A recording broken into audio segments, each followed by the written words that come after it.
쉼과 묵상. 사랑하는 형제자매 여러분, 한 주간 안녕하셨습니까? 오늘은 히브리서 3장 7절에서 13절 말씀으로 여러분과 함께 묵상하고자 합니다. 다 함께 큰 소리로 읽어보겠습니다. 그러므로 성령이 이르신 바와 같이 오늘 너희가 그의 음성을 듣거든 노하심을 격동하여 광야에서 시험하던 때와 같이 너희 마음을 완고하게 하지 말라. 거기서 너희 열조가 나를 시험하여 증험하고 40년 동안 나의 행사를 보았느니라. 그러므로 내가 이 세대에게 노하여 이르기를 그들이 항상 마음이 미혹되어 내 길을 알지 못하는도다 하였고, 내가 노하여 맹세한 바와 같이 그들은 내 안식에 들어오지 못하리라 하였느니라. 형제들아, 너희는 삼가 너희 중에 혹 믿지 아니하는 악한 마음을 품고 살아계신 하나님에게서 떨어질까 염려할 것이요, 오직 오늘이라 일컫는 동안에 매일 피차 권면하여 너희 중에 누구든지 죄의 유혹으로 완고하게 되지 않도록 하라. 아멘. 형제자매 여러분, 히브리서의 저자는 시편 95편을 인용하며 성도들에게 긴박한 메시지를 전합니다. 그 메시지의 핵심에는 오늘이라는 단어가 놓여 있습니다. 단순한 시간 표현처럼 보이는 이 단어는 사실 하나님께서 우리에게 주시는 결단의 요청입니다. 오늘 너희가 그의 음성을 듣거든. 내일이 아닙니다. 어제도 아닙니다. 바로 오늘입니다. 하나님의 음성은 과거의 기록 속에 갇혀 있지 않습니다. 그 음성은 지금 이 순간에도 현재 진행형으로 우리에게 들려오고 있습니다. 문제는 하나님께서 말씀하시는가가 아닙니다. 우리가 그 음성 앞에 멈출 수 있는가입니다. 우리가 그 음성을 듣기로 선택하는가입니다. 하나님의 음성은 사라지지 않았습니다. 다만 우리의 귀가 닫혀 있을 뿐입니다. 히브리서 기자는 오늘을 사는 우리에게 묻습니다. 당신은 지금 하나님의 음성을 듣고 있습니까? 아니면 다른 소리에 귀를 기울이고 있습니까? 오늘 이 시간 우리는 함께 이 질문 앞에 서야 합니다.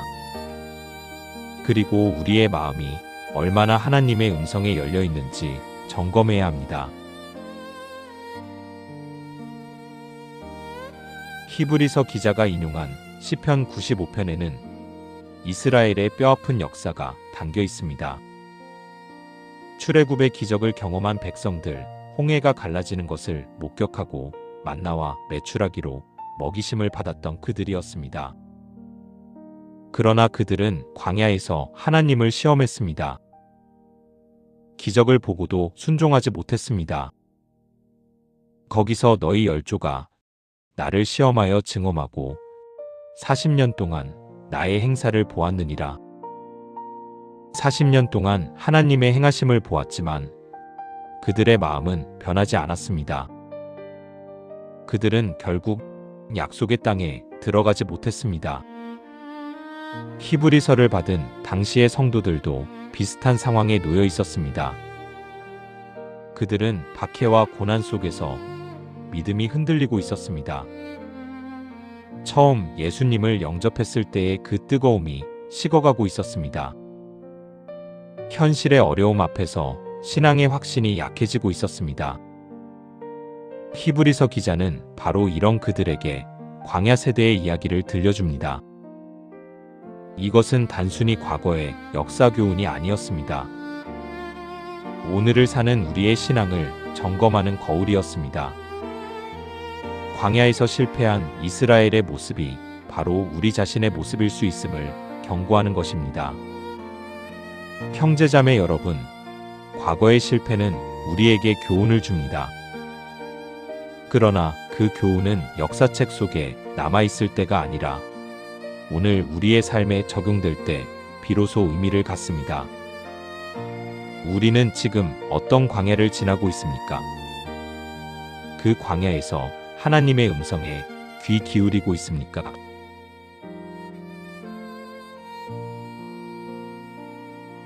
오늘 그의 음성을 듣거든 너희 마음을 완고하게 하지 말라. 여기서 완고함은 대놓고 하나님께 반항하는 것만을 의미하지 않습니다. 오히려 그것은 무감각에서 시작됩니다. 하나님의 음성이 들려오는데도 그것을 알아채지 못하는 상태, 들어도 듣지 못하는 영적 난청이 바로 완고함입니다. 오히려 그것은 소리 없이 진행되는 마음의 석회화와 같습니다.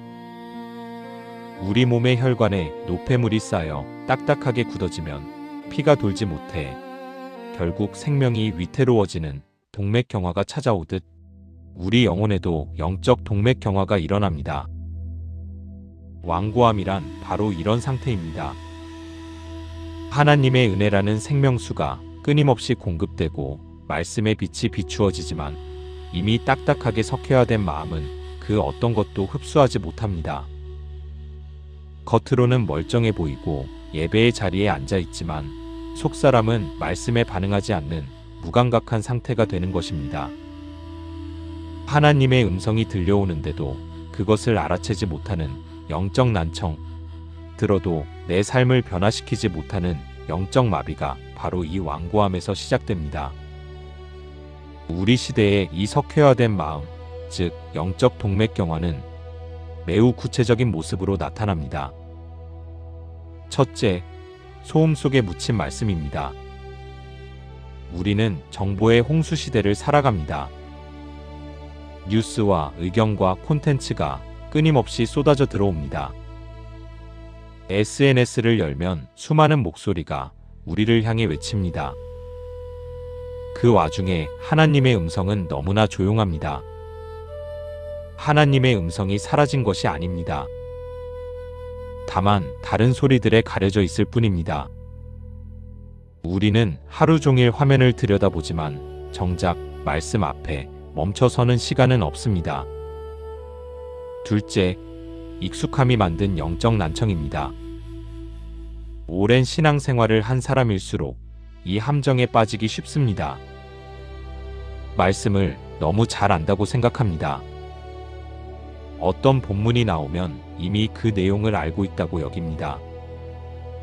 그래서 더 이상 그 말씀이 나를 향한 음성으로 들리지 않습니다. 광야의 이스라엘도 그랬습니다. 매일 만나를 보았고 구름 기둥과 불 기둥을 경험했습니다. 너무 익숙해진 나머지 그 안에 담긴 하나님의 음성을 듣지 못했습니다. 셋째, 바쁨이라는 이름의 불순종입니다. 우리는 말씀을 거부하지 않습니다. 다만 순종할 여유가 없을 뿐입니다. 해야 할 일이 너무 많습니다. 챙겨야 할 사람이 너무 많습니다. 섬기고는 있지만 정작 주님의 발치에 앉아 그분의 음성을 듣는 시간은 없습니다.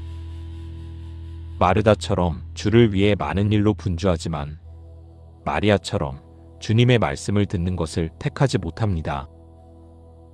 넷째, 선택적으로 듣는 신앙입니다. 우리는 위로의 말씀은 붙잡습니다. 수고하고 무거운 짐진 자들아, 다 내게로 오라는 말씀은 기쁘게 받아들입니다. 그러나 회개를 요구하는 말씀, 헌신을 촉구하는 말씀, 세상과 다른 삶을 살라는 말씀은 넘겨버립니다.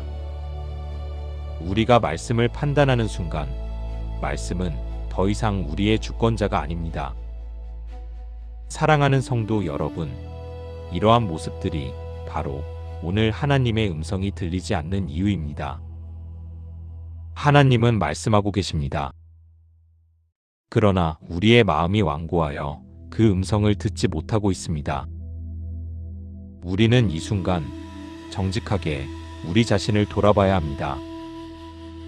나는 정말로 하나님의 음성에 귀를 기울이고 있는가?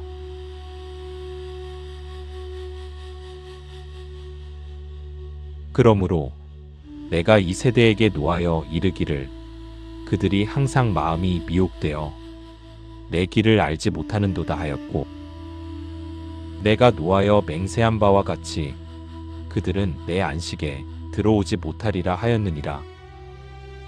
완고한 마음의 결과는 분명합니다. 안식에 들어가지 못하는 것입니다. 여기서 안식은 단순히 가나안 땅이라는 지리적 장소만을 의미하지 않습니다. 그것은 하나님과 함께하는 평안, 하나님을 신뢰하며 순종하는 삶의 상태를 의미합니다. 광야의 이스라엘이 안식에 들어가지 못한 이유는 환경 때문이 아니었습니다. 적군이 너무 강해서도 아니었고, 길이 너무 험해서도 아니었습니다. 문제는 그들의 마음이었습니다. 항상 마음이 미혹되어 내 길을 알지 못하는도다. 그들의 마음이 하나님에게서 떠나 있었기 때문입니다. 마음이 미혹된다는 것은 방향을 잃는다는 의미입니다. 하나님의 길이 아닌 다른 길을 쫓아갑니다. 하나님의 뜻이 아닌 자기 생각을 따라갑니다. 겉으로는 하나님을 섬기는 것처럼 보이지만 실제로는 자기 중심적인 삶을 살아갑니다. 오늘날 우리도 마찬가지입니다. 교회에 출석하고 예배를 드리고 봉사도 합니다. 그러나 정작 우리의 마음은 하나님께 향해 있지 않을 수 있습니다. 습관적으로 신앙생활을 하지만 하나님과의 살아있는 관계는 없을 수 있습니다.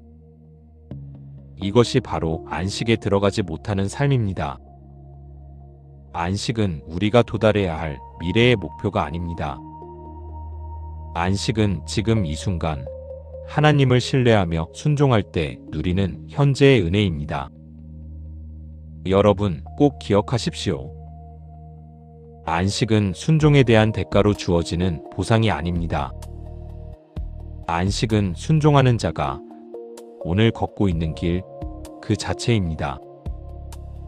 광야의 이스라엘 백성들이 약속의 땅에 들어가지 못한 것을 단순히 하나님께 벌을 받아 쫓겨난 것으로만 생각하지 마십시오.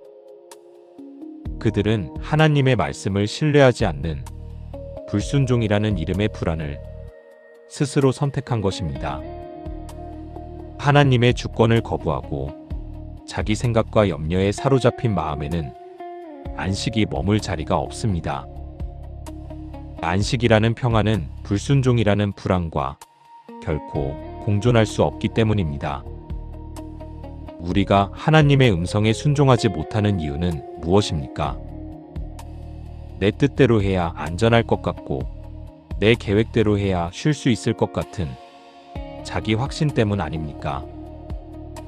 그러나 역설적이게도 그 자기 확신이 우리를 가장 깊은 불안으로 몰아넣습니다. 반면 주님의 말씀에 나를 내어드리는 순종의 걸음을 떼는 순간 환경은 여전히 광야일지라도 우리 영혼은 이미 안식의 한복판을 걷게 되는 것입니다. 그러나 순종 없는 신앙은 결국 약속의 자리에서 우리를 멀어지게 합니다. 광야의 이스라엘처럼 우리도 하나님의 약속을 듣고도 그것을 누리지 못하는 삶을 살 수 있습니다. 믿음은 있지만 순종이 없고, 고백은 있지만 실천이 없고, 소망은 있지만 변화가 없는 삶 말입니다. 형제자매 여러분, 우리는 지금 안식 가운데 거하고 있습니까? 하나님과의 관계 속에서 참된 평안을 누리고 있습니까? 아니면 여전히 광야를 맴돌며 불평하고 원망하며 살아가고 있습니까? 형제들아, 너희는 삼가 너희 중에 혹 믿지 아니하는 악한 마음을 품고 살아계신 하나님에게서 떨어질까 염려할 것이오. 히브리서 기자는 형제들아라고 부르며 경고합니다. 이것은 개인만의 문제가 아니라 공동체 전체의 문제임을 보여줍니다. 믿음의 여정은 혼자 걷는 길이 아닙니다. 우리는 함께 권면하고 함께 격려하며 함께 나아가야 합니다. 믿지 아니하는 악한 마음이란 무엇입니까? 이것은 하나님의 존재를 부정하는 것이 아닙니다. 하나님을 믿는다고 고백하면서도 실제 삶에서는 그분을 신뢰하지 않는 것입니다. 입으로는 주님을 고백하지만 삶으로는 세상의 방식을 따라가는 것입니다. 이런 마음은 결국 우리를 살아계신 하나님에게서 떨어지게 만듭니다. 그렇다면 우리는 어떻게 해야 합니까? 13절은 분명한 대안을 제시합니다. 오직 오늘이라 일컫는 동안에 매일 피차 권면하여 너희 중에 누구든지 죄의 유혹으로 완고하게 되지 않도록 하라. 여기서 다시 오늘이라는 단어가 나옵니다. 매일이 오늘입니다. 어제의 은혜로 오늘을 살 수 없고 내일의 다짐으로 오늘을 미룰 수 없습니다. 우리는 바로 오늘, 지금 이 순간 서로를 권면해야 합니다. 권면한다는 것은 무엇입니까? 그것은 단순히 충고하거나 비판하는 것이 아닙니다. 그렇다면 우리가 이번 한 주간 서로에게 건네야 할 권면의 언어는 구체적으로 어떤 모습이어야 할까요? 형제자매 여러분, 이번 주 구역 모임이나 성도의 교제 시간에 단순히 잘 지내셨어요? 라는 인사나 기도 제목이 무엇인가요? 라는 관용적인 질문을 넘어 서로의 영혼을 깨우는 깊은 질문을 던져보시길 바랍니다. 예를 들어, 요즘 집사님의 마음을 완고하게 만드는 세상의 소음은 무엇인가요? 라고 물어봐 주십시오. 혹은 최근 하나님의 말씀이 내 삶을 판단하도록 내어드린 경험이 있나요? 아니면 내가 말씀을 판단하고 있지는 않았나요? 라고 조심스럽게 물어보십시오. 누군가 죄의 유혹 앞에 흔들리고 있다면 비난하는 대신 이렇게 말해 주십시오. 형제님, 그 유혹이 형제님의 마음을 딱딱하게 굳게 만들까봐 걱정이 됩니다. 우리가 함께 그 석회화된 마음을 깨트릴 수 있도록 제가 옆에서 기도로 함께하겠습니다. 이것이 바로 성경이 말하는 피차 권면의 시작입니다. 내 영혼의 상태를 정직하게 드러내고 상대방의 영혼이 잠들지 않도록 거룩한 자극을 주는 대화, 그것이 우리를 죄의 유혹으로부터 지켜주는 강력한 방어벽이 될 것입니다. 그러나 여러분, 기억해야 할 중요한 사실이 있습니다. 진정한 권면은 내가 말을 잘하는 것에서 시작되지 않습니다.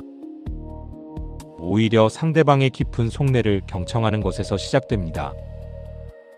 우리가 영적인 질문을 던졌을 때 상대방이 즉시 정답을 말하지 못할 수도 있습니다.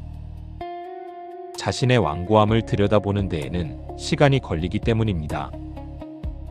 이때 필요한 것이 바로 인내입니다. 상대가 자신의 마음속 석회화된 부분을 찾아내고 입을 열 때까지 성급하게 답을 내려주거나 가르치려 하지 말고 묵묵히 기다려 주십시오. 하나님의 음성이 세미하게 들려오듯 우리 형제자매의 영혼의 소리도 아주 작게 들려올 때가 많습니다.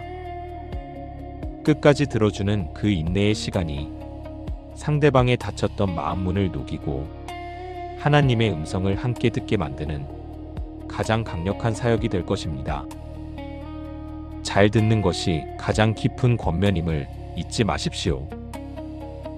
죄의 유혹은 우리의 마음을 속입니다. 처음에는 작은 타협으로 시작됩니다. 이 정도는 괜찮아. 다른 사람도 다 그렇게 해. 한 번쯤은 괜찮지. 그러나 그 작은 타협이 쌓이면 우리의 마음은 점점 완고해집니다. 하나님의 음성이 들려도 반응하지 않게 됩니다. 바로 이때 공동체가 필요합니다. 혼자서는 보지 못하는 나의 약한 부분을 형제자매가 보고 일깨워줍니다. 내가 미처 깨닫지 못한 죄의 유혹을 지적해줍니다. 그리고 함께 기도하며 붙들어줍니다. 사랑하는 형제자매 여러분, 하나님의 음성은 개인적으로도 들려오지만 공동체 안에서 더욱 또렷해집니다. 우리가 함께 말씀을 나누고 함께 기도하며 서로의 삶을 나눌 때 우리는 하나님의 음성을 더 분명하게 들을 수 있습니다. 우리는 지금 서로를 권면하고 있습니까? 아니면 각자 도생하며 신앙의 길을 외롭게 걷고 있습니까? 오늘 우리 곁에 있는 형제자매를 돌아보십시오. 그들이 연약할 때 손을 내밀고 그들이 쓰러질 때 일으켜 세우십시오. 그것이 바로 오늘 하나님의 음성에 순종하는 길입니다.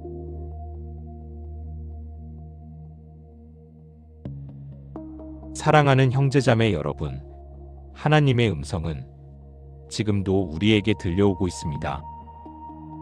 오늘 너희가 그의 음성을 듣거든. 이것은 과거의 말씀이 아닙니다. 이것은 지금 이 순간 우리를 향한 하나님의 초대입니다. 미루어진 순종은 결국 거절이 됩니다. 내일 하겠습니다라는 말은 대부분 하지 않겠습니다와 같은 의미입니다. 광야의 이스라엘도 그랬습니다. 그들은 하나님을 부정하지 않았습니다. 다만 순종을 미루었을 뿐입니다. 그 결과 그들은 약속의 땅에 들어가지 못했습니다. 듣지 못함은 능력의 문제가 아니라 태도의 문제입니다. 하나님의 음성이 너무 작아서 들리지 않는 것이 아닙니다. 우리의 마음이 완고하여 듣지 못하는 것입니다. 귀가 문제가 아니라 마음이 문제입니다. 그렇다면 우리는 어떻게 해야 합니까? 첫째, 오늘 마음을 여십시오. 하나님의 음성 앞에 우리 자신을 열어놓으십시오. 더 이상 변명하지 말고, 더 이상 핑계대지 말고, 정직하게 나 자신을 하나님 앞에 내려놓으십시오. 주님, 제 마음이 완고했습니다. 제가 주님의 음성을 듣지 못했습니다라고 고백하십시오. 둘째, 오늘 말씀 앞에 서십시오. 습관적으로 성경을 읽지 마십시오. 말씀이 나를 향한 하나님의 음성임을 믿고 그 앞에 겸손히 서십시오. 말씀을 판단하려 하지 말고 말씀이 나를 판단하도록 내어드리십시오. 셋째, 오늘 순종으로 응답하십시오. 들은 것을 행하십시오. 작은 것부터 시작하십시오. 주님께서 오늘 내게 원하시는 한 가지가 무엇인지 구하십시오. 그리고 그것을 실천하십시오. 넷째, 오늘 공동체 안에 거하십시오. 혼자 신앙의 길을 걷지 마십시오. 형제자매와 함께 권면하고 함께 격려하며 함께 나아가십시오. 서로의 연약함을 붙들어주고 서로의 믿음을 세워주십시오. 오늘 바로 지금이 결단의 시간입니다. 내일을 기다리지 마십시오. 내일은 또 다른 오늘이 될 뿐입니다. 지금 이 순간 하나님의 음성에 귀를 기울이십시오. 그리고 응답하십시오. 오늘 그의 음성을 듣거든 너희 마음을 완고하게 하지 말라. 우리의 마음이 하나님의 음성에 활짝 열려 있기를 바랍니다. 우리가 날마다 주님의 말씀 앞에 서며 순종으로 응답하는 공동체가 되기를 바랍니다. 그리하여 우리 모두가 하나님의 안식 가운데 거하며 참된 평안을 누리는 삶을 살아가기를 예수 그리스도의 이름으로 축복합니다. 아멘. 오늘 말씀이 여러분 마음속에 한 줄기 빛이 되었기를 바랍니다. 그리고 이 히브리서의 경고를 잠자기 전에 스마트폰을 끄고 5분만 침묵하며 주님, 오늘 하신 말씀이 무엇입니까? 라고 묻는 묵상의 시간을 꼭 가지십시오. 오늘 주님의 음성을 들으실 것입니다. 귀한 시간 함께 해주셔서 감사합니다. 구독과 좋아요, 알림 설정으로 이 빛의 메시지를 더 많은 분들과 나눠주세요. 감사합니다.